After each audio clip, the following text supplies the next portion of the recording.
Hello there, MIPCOM. How are you all doing? I'm joined here, well, we have a couple of interviews coming up, but first of all, I'm joined here by Shervin Khorramianpour. Is that correct? Yes, that is correct. Okay, Shervin, well, tell me very quickly what brings you to MIPCOM. Well, I came here. I'm from HYH Animation Studios based out of Holland and Los Angeles, and we have animation shorts and movies trying to find distribution and enjoy the city. And Of course. I love it. It's a great place and beautiful place to meet people and talk. Yeah. Exciting energy, and you're networking, and you're here for a particular project that you're showcasing? Yes, we're doing the series Holly Band. Uh-huh. Is a short series, montage to the Pink Panther style, no dialogue. Right. Just comedy, slapstick, beautiful. Fantastic. And I think it will a work and people will love to see it. Yeah. Okay, brilliant. Well, I mean, it's been a few days yet, so actually MIPCOM is almost over. Have you had a successful edition? Of course, we had a lot of good interviews, a lot of good outcome from it, and we learned a lot. That's the most important thing. Okay, fantastic. Will you be coming back next time? Of course, we'll come back every year. All right. Well, make sure next time to come and say hi to me. By the way, folks, I'm still David Fox here with Fox Populi. And I just want to thank my guests for a very quick chat, but thank you very much for stopping by. We're going to see you very soon. I appreciate you took the time to interview me. Very, very welcome. Thank you very much. All right. I appreciate it. See you later, Peace. and see you, folks. Peace. Peace to you, Shervin. Bye. See ya. Peace. All right.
there, MIPCOMers. Live here from Cannes in the south of France. It's me, David Fox, here, your favorite totally real, not virtual talk show host. And I'm being joined here, because it's not about me, it's about a very, very special guest, a bit of a star.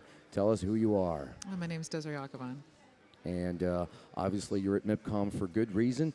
What is it that you are doing here in Cannes this week? I'm here to sell my television series, The Bisexual. Now, obviously, let's pitch this, baby. Why should we watch The Bisexual, Desiree? What's special about it? So the elevator pitch is The Bisexual is a comedy, a half-hour comedy Yes. about a woman in her 30s who's been lesbian identified her whole life, and she Yeah. comes out as bisexual in her 30s and starts dating men for the first time in her Okay. life, and it's about the ramifications of that on her life and the life Brilliant. of those around her. Brilliant. Okay, and well, obviously, you've been going back and forth between meetings. This is obviously a series, by the way. Let's point this out. So The Bisexual is a series. Which season are you on right now? We're on the first season. We just aired in the UK. It was a Channel 4 Hulu co-production. Brilliant. And the 6 episodes for the first season have gone on the air in the UK, and they're going to Yes. premiere in the US in November. Brilliant. Could you tell us a little bit about how reception has been so far? It's I mean, been obviously. really positive. Yeah. I mean, there's yeah, nothing else like that out there. Obviously, it's really Yes. taboo subject matter, and it's Precisely. a bit tricky and a bit of an intense title to go off of. But Yeah. I have noticed that it's a conversation that people have been excited and ready to have. Well, I have to tell you, I mean, obviously, the title alone is refreshingly direct, if anything. You know, Yeah. it's a very kind of try. no-nonsense approach, all right? And you saying reception has been good. Well, obviously, is there a second season that we're already looking forward to? Is that a bit early to speculate on? It's early to tell, but I Okay. am making plans. It's. Yes. I'm pretty sure it's going to happen. Now, we can wind in this conversation a bit more because obviously one of the things we've been talking about here is diversity in media and entertainment, representation as well. And I think what your show is doing is putting that very much on the map as well. What do you think the globally or more social, broader ramifications of a series like this can have? Well, hopefully it's starting a dialogue, and Yes. hopefully it's the first openly bisexual friend a lot of people are going to make this year.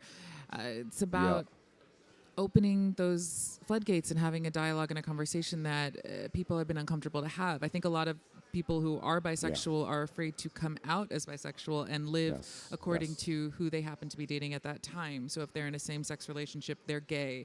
If they're in an opposite-sex relationship, they're straight. And just recently we're wrapping our brains around what it is to be gay. And, you know, people can say, oh, it's just like the way I feel about my partner, except it's Yeah. a same-sex partner. Whereas with bisexuality, Yes, there's precisely. a sense of being disingenuous, that your genitals have no allegiance, that if you can't make a decision with this, what can you be trusted with? Yeah, fantastic. I mean, the entire problem, it talks about a fake dichotomy, if you will. You're either this or you're either that in this world. It's a very simplistic way that we still frustratingly seem to approach the world of sexuality. Yeah, but it's also about having your television reflect the world that's around you. Precisely, I think yeah. this is a dialogue that's been coming up in people's lives, but it's not something that people have, that commissioners have had the courage to put on screen yet. And I'm really excited to be one of the first projects that reflects life as I know it and London as I know it, with, you know, a bevy of different ethnicities and different stories and backgrounds. Absolutely, absolutely. A true melting pot, if you will. And have you, by obviously featuring the series, have you been in touch with people that have told you personal stories that, how they were personally affected by your performance, by your series? People come up to you with... I mean, definitely. It's been a week since this has been out of my brain and into the world. And Yeah. I've definitely come across a lot of people on Twitter who have yet to see their lives reflected on screen and who are really excited and relieved to be watching something like this. I mean, we could... The thing is, we've had so many different conversations, or excellent conversations, really, about true diversity in media. Do you think we're on the right path here? Is this a broader shift that you've come to kind of observe in the media landscape, that diversity is something that's more has become more inclusive, more representative, or is it more still superficially ticking boxes? Where do you think we're going? I think it's good that diversity is becoming trendy, and our best Yes. shows in the States are, Atlanta and Insecure right now. Absolutely, yes. Big But- fan of Atlanta, by the way. Yeah, me too. Absolutely. But at the Terrific same series. time, unless that diversity starts to happen at the executive level and the commissioner level, Yeah. none of this is ever going to go anywhere. The people making the decisions and the the gatekeepers who decide where the money is spent, those people need to reflect the world as we know it. Yeah. I could not agree more. I think that the world of entertainment, we still kind of naturally underestimate its effect on the way the image is built, on the way that, it influences our society and also the kind of stereotypes that our kids grow up with. Yeah, for sure. Exactly. And so what you're doing is actually quite powerful. And I want to personally thank you for being here on the show, because I know that everybody's fighting for a piece of you right now. Okay. So Thanks for having me. I don't know if that's the case, but I appreciate it. oh, you're very welcome. Thank you for being on the show, and very good luck, Desiree, with your future endeavors. Thank you. Thank you.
Hello there, MIPCOM.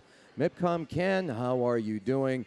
You're still here with your favorite virtual show host, David Fox Populi. But again, it's totally not about me. It's about my special guest, Deborah Williams. Welcome to the studio, Deborah. Hey, thank you. How have you been? I'm good, thanks. Brilliant. A-OK. Deborah, now you are the chief executive of which initiative precisely? Well, it's the Creative Diversity Network. We're based in the UK. Okay. I love, by the way, how it's all in the name, basically. It's an extremely clear title for a change because we get people here with the most vaguely sounding names that you can imagine. But I can sort of guess what it is that your priority lies. What is it that your company does precisely? Precisely. We're a membership organisation for UK broadcasting. Yes. And we look after all the industry level work around diversity and inclusion in UK broadcasting. Yes. So if I understand that correctly, you're not just looking at diversity in creative content, but also basically how these companies are run. We're looking at the whole industry, supply chain, production, everything you could possibly imagine. Yes. Can I ask you how you personally got involved with this particular Essentially, enterprise? I applied for a job. That's always a good start. Almost 2 years ago, I applied for a job. Perfect strategy to get involved.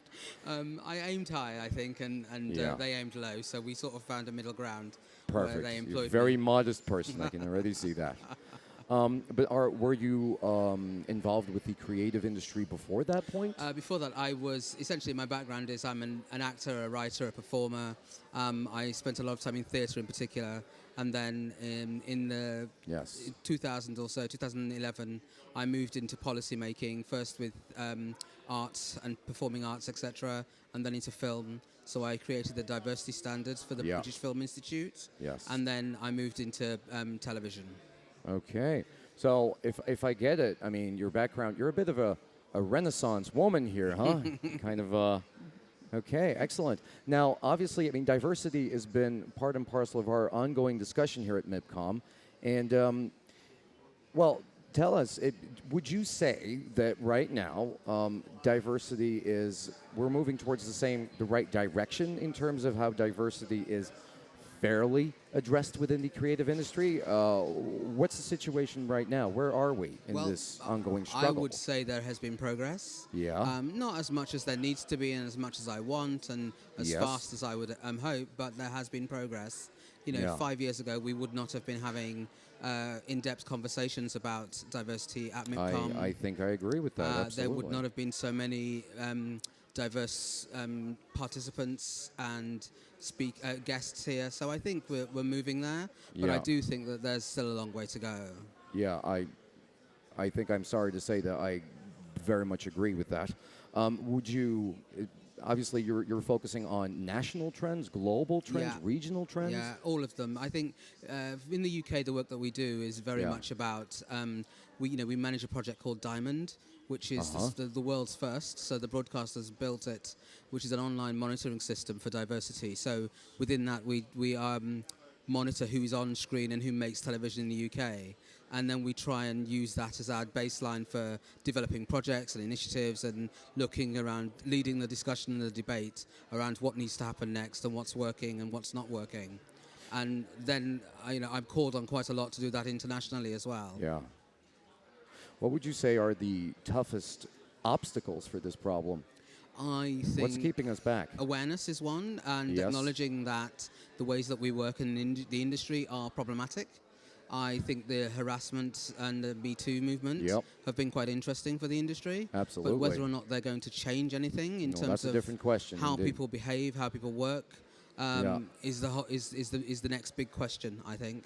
Yeah, precisely. So obviously you're challenging more than just the power establishment within one industry, because it seems to me this is a global societal mentality shift. Yeah, absolutely. That we're trying to at least propel. Yeah, the culture and how we think we are as an industry, I think that's the main thing that needs shifting and challenging, and I'm up for that debate and discussion, and bring it on is what I say, but obviously with no gloves and precisely. It has honestly, to be directly, no nonsense. No nonsense. Well, I respect that. Okay. Deborah, well, you've been here at MIPCOM. This is not your first MIPCOM, I'm guessing. No, this is my first MIPCOM, yes. But It it's not is? my first Cannes. I used to come to the film festival, but it's my Okay. first MIPCOM. Okay. So, basically, what is your role here at MIPCOM? How are you getting your message across? Who have you been talking to? What's the kind of activity you've been involved in here? What do you do here on the ground?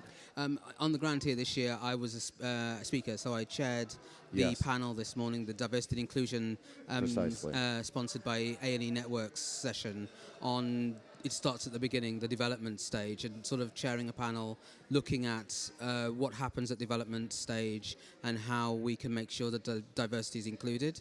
Yeah. And I've sort of been to the Women Leaders event, lunch and power lunch, and the Issa Rae events that are happening. I think I've mainly been here to sort of talk about the UK brand and what we're doing, and to get ideas from around the world of what else people are thinking and doing and looking at. So I talked to the Finnish contingency, the Jamaican contingency, Yeah. the Brazilian contingency. So really Oh been my goodness. been talk and the Flemish group as well. Oh, the Flemish group as well. Which is always good. So, Yeah. which is really nice. I met up with some Alright. good friends, actually, people I've known over years that I've Yeah. not seen for a while. So I met up with a few good friends as well. Deborah, in just a few days, you've been talking to the entire world. It would appear so, yes. Yeah, it would appear so. Deborah, I want to thank you sincerely, not just for being here, but also for the work that you're doing. And I hope that, obviously, in the months, years to come, that we are moving this debate much further than just, obviously, ticking boxes, a superficial nod, buzzwords, euphemisms. And I like your no-nonsense approach tremendously. Thank and I want you to very commend much. you for it. Thank you very much indeed. No, thank you. It's been Thank a pleasure. you, Deborah. Obviously, thank you very much. Folks, we have more interviews coming up. I want to thank Deborah Williams again for the work that you're doing here at MIPCOM and beyond. Could you remind us once again the name of your initiative and where we can find you? We're the Creative Diversity Network, and it's creativediversitynetwork.com. Yes. We're based in the UK. Based in the UK. And if you want to get in touch with us, it's inquiries at creativediversitynetwork.com. Drop us a line. Brilliant. Thank you very much, Deborah. Thank you. Thank you. Bye.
And hello there, MIPCOMers again. With me here, David Fox, live here from Fox Populi, Wonder Media and Imagination in Motion. But again, it is not about me, it's about my special guest, who is Mr. Stephen Hodge. Stephen, welcome to the show. Thanks for having me. You're very welcome. Stephen, you are the CEO of a very exciting company. That would be Toon Goggles. Am I saying that correctly? Yes, you are. Toon Goggles. Now, Stephen, let's cut to the chase. You are here, obviously, at MIPCOM. It's buzzing with activity. You are here to promote your brand. You're here to look for content, maybe. What is it that brings you to MIPCOM here? Well, two things. Toon Goggles has been around since 2011. Currently, it is available across pretty much all consumer electronic devices that support streaming content, so smart TVs, set-top boxes, and it's proven to be very popular. However, this market, we're really focusing on one of our newest ventures, which is a new SVOD, AVOD service called Squad, SQAD. And that really picks up where Toon Goggles drops off, where tweens and teens now have a destination where they can go to watch content. So everything from anime to live action to influencer content, that'll all be a part of the new Squad service, which is available across iOS and Android, and coming very, very soon to smart TVs and set-top boxes and cable networks as well. Now, I have to commend you for your modesty, because you said Toon Goggles is a streaming service, streaming platform. It is one of the biggest in the business, if not the biggest for children's content, I've been told. Isn't that right? That is correct. It's the largest online, streaming entertainment destination for children. Precisely. A kind of, you said children's Netflix before. Is that, that's a fair statement there? Yeah, strictly for Brilliant. children. Strictly for children. So in terms of content, we're looking at kid-friendly shows, a lot of animation, I'm guessing. A lot of animation, live action. I mean, pretty much anything for kids. And we also feature games as well as interactive books. So pretty much anything that a kid can enjoy on a mobile device, we try to have that included in one application to make it easy for them. Precisely. And this means that you're collaborating with a multitude of massively established brands. Could you give us a few examples of those? Who are you working with? Definitely. We just entered into an agreement with Mattel, so we have a few pieces of content from Mattel, like Barbie, Barbie Dreamtopia, Monster High, a few others. Also partnered with DQ, so we have Jungle Book, we have Peter Pan, a few other really great titles, Astrology. We work with pretty much everybody globally. Our main goal is Fortnite, I heard, even, which is of course the latest craze. Yes. In terms of gaming, especially with youngsters. Well, Stephen, just a personal question. How did you get involved with the company? What's your own background inside the entertainment industry? Well, I started off just, working underneath producers, helping to craft the marketing around a lot of properties. Yes. And we just saw a void in the market at the time. This is back in 2011, so there wasn't really many services that were catering towards the children's demographic.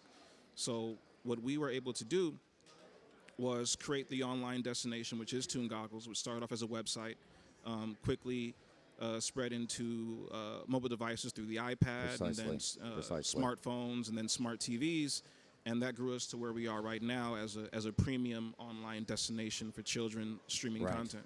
Right.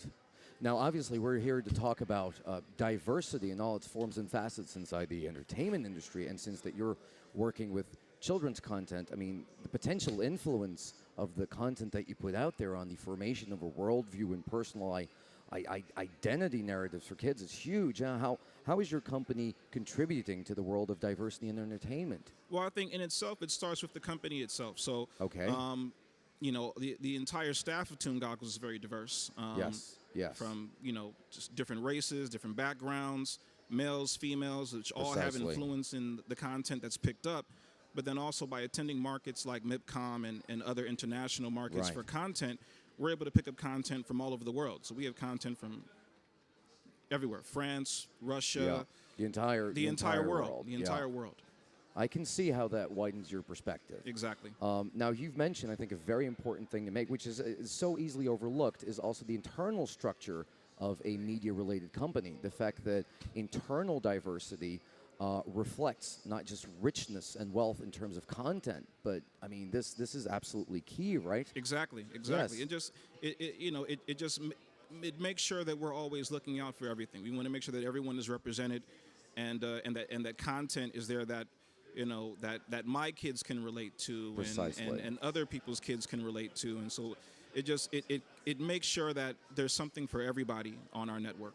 Precisely, that to make sure that girls know they can grow up to be superheroes and not just the boys that do all the fighting and the climbing of trees, if I'm Exactly. just being a bit simplistic here. Exactly. But also in terms of, I mean, not just gender-based, ethnic-based diversity, but what you're doing is you're challenging these long-standing stereotypes inside of. Very true. Very true. Precisely, Very true. precisely. And I have to commend you for it, obviously, because that is what we're building next generations with, huh? I appreciate that. Yeah, absolutely, absolutely.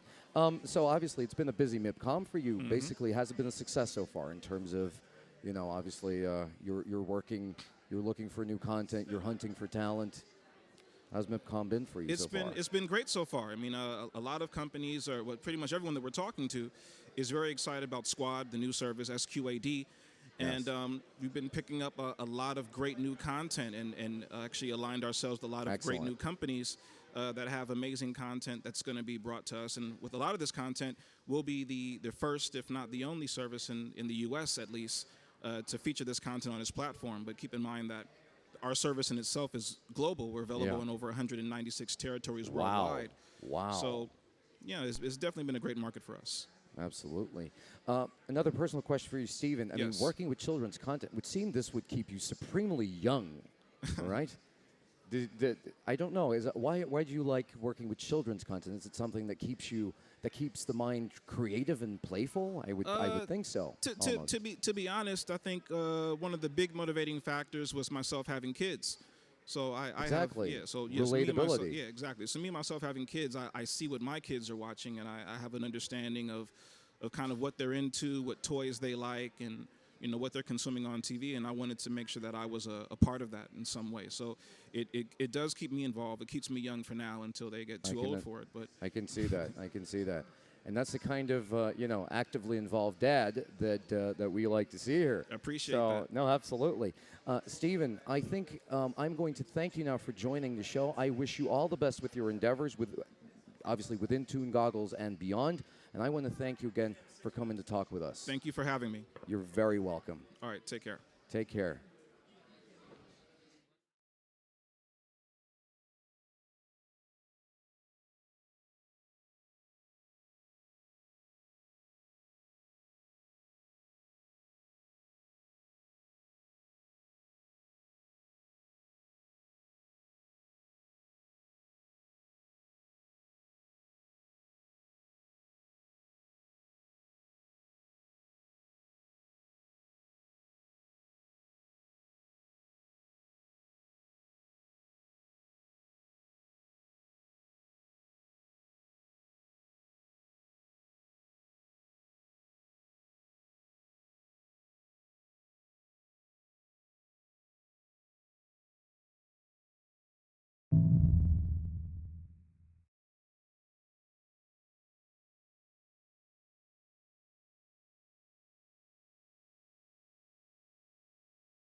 MIPCOM Can in France. How are you? Comment allez-vous? I'm here again, joined by a very special guest here. It's David Fox with Fox Populi. But again, it's not about me.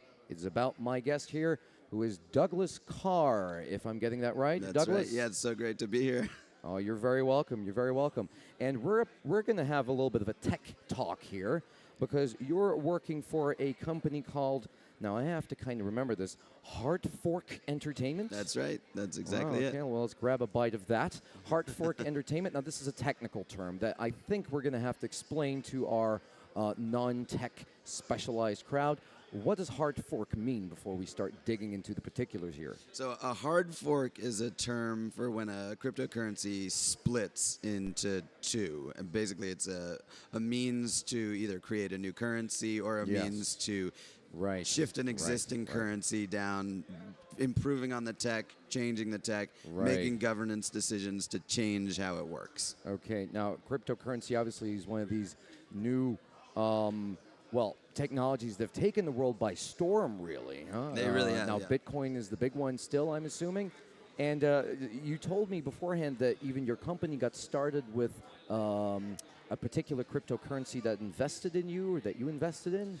So we started we're developing a crypto noir sci-fi television series called Hardfork, and as well as some game IP, AR, VR, in the AR, VR space. And we incubated the project on a platform, a blockchain platform, a protocol by the name of Steam, which is best known as steemit.com. Yeah, exactly. It's a decentralized Facebook almost. It's social media. Yeah, precisely, running on a decentralized platform. That's right. And obviously, you'll know this better than I do, but the world of crypto and all of this very high-tech stuff is full of just tech terms that most of us don't understand, because that brings us to the term blockchain. Could you explain to us very briefly what blockchain is? I think the easiest way to talk about blockchain and to understand blockchain is to just understand it as transactions. Right. And the first thing with transactions is that they can be obviously monetary transactions. It's a distributed ledger. And what that basically means is instead of somebody holding the abacus, somebody holding the ledger, writing down, all the information, or even a giant organization holding that in a centralized fashion, all of these transactions, all of this information, this data set is spread out. So it sits on many different computers, many different nodes on a network. So it is much more fraud-proof, and what you're doing essentially is you're cutting out the middleman. That's right. Okay, now let's talk about your show, obviously. So Hardfork, can you tell us anything about the plot, the synopsis? What can you tell us, really, to get us excited? So what I can tell you is that we, as I was saying, we incubated on the Steam blockchain, and then we from that, we were able to raise a small amount of money that from user interaction, people getting really excited about making a dystopian sci-fi crypto noir set in 2035. That Christopher James Baker is one of our creators on the project and writers, and he's also a star in the series along with some other wonderful actors. Naomi Brockwell is also is also a wonderful actor and in the blockchain space, was the MC of Consensus this year and a very important person in that space. So Christopher's in Ozark and Shades of Blue. He's in The Rookie, the new ABC upfront that's just coming out now. Right. And so we took this IP that we began to develop, and one of our other collaborators, a few of our other collaborators on the project, Eric Vance Walton and Matthew Niemerg, we all got together through our interactions on the Steam blockchain, and I've got this incredibly talented, decentralized team that we're all working together, and we took what we originally had done and the excitement that we'd garnered, and we managed to take that and build out the IP enough so that we could demonstrate what we're doing. We shot a 2-minute teaser trailer that we then put together a proposal for a very cool cryptocurrency by the name of Dash, and Dash got really excited about it, and they gave us the development money so that we have now gotten, since they gave it to us in January, we've used that as our runway to develop the IP. Which is, and it was given to us by a decentralized organization. There's no person. There's no company. There is centralized control. Well, there is an organization. There's a Dash organization. But the node network, network of, they're called master nodes, made this decision to do the first funding round for the project. So it's very exciting. Yeah, it's very exciting stuff. And what excites me about it is actually you're taking a very different turn than a lot of crypto enthusiasts are taking. I mean, at least your show is not really blockchain optimism. It seems to be blockchain pessimism, because all this technology, I'm sure, can be used against us as well, right? I'm talking about mass surveillance, maybe. I'm talking about this basically, it really reminds me of Black Mirror, to be honest with you. Is that part of the influences that you've been under? Well, I think that's a really great question, and in answer to that, what we're trying to do and what we are doing is we're creating a story that's a very character-driven story about a family living in a space in 2035 in a world that is governed by a brilliant AI that's involved in all aspects of this society, gamifying it through augmented reality, and by creating this story, we're creating a metaphor that allows us to talk to all of the. Yes, there's certainly a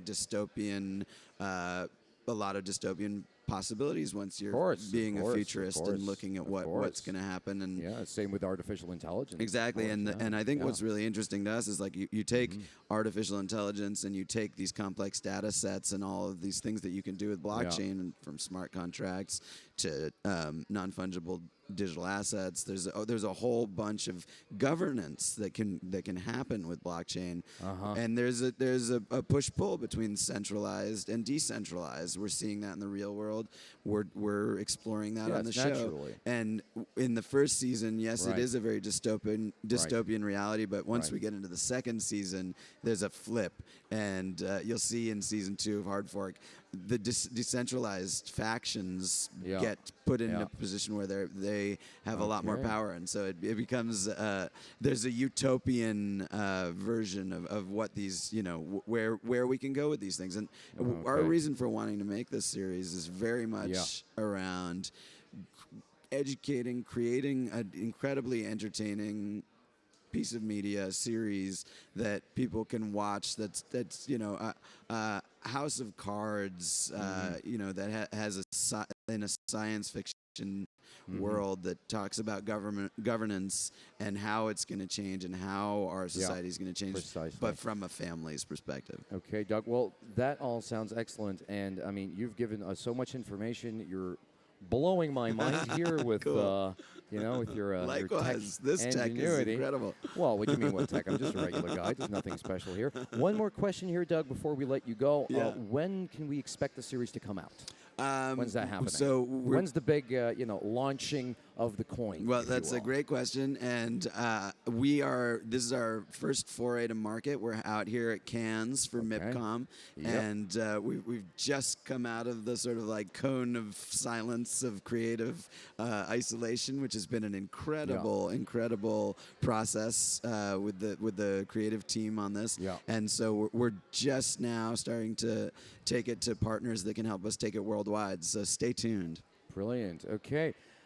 Doug, thanks very much for your explanation. Obviously, we're looking very much forward. Me personally, I think it's incredibly interesting material. Thank you. And and folks, just remember that this was not financial advice. Perfect. Thanks, David. It's been great chatting with you. Thank you, Doug.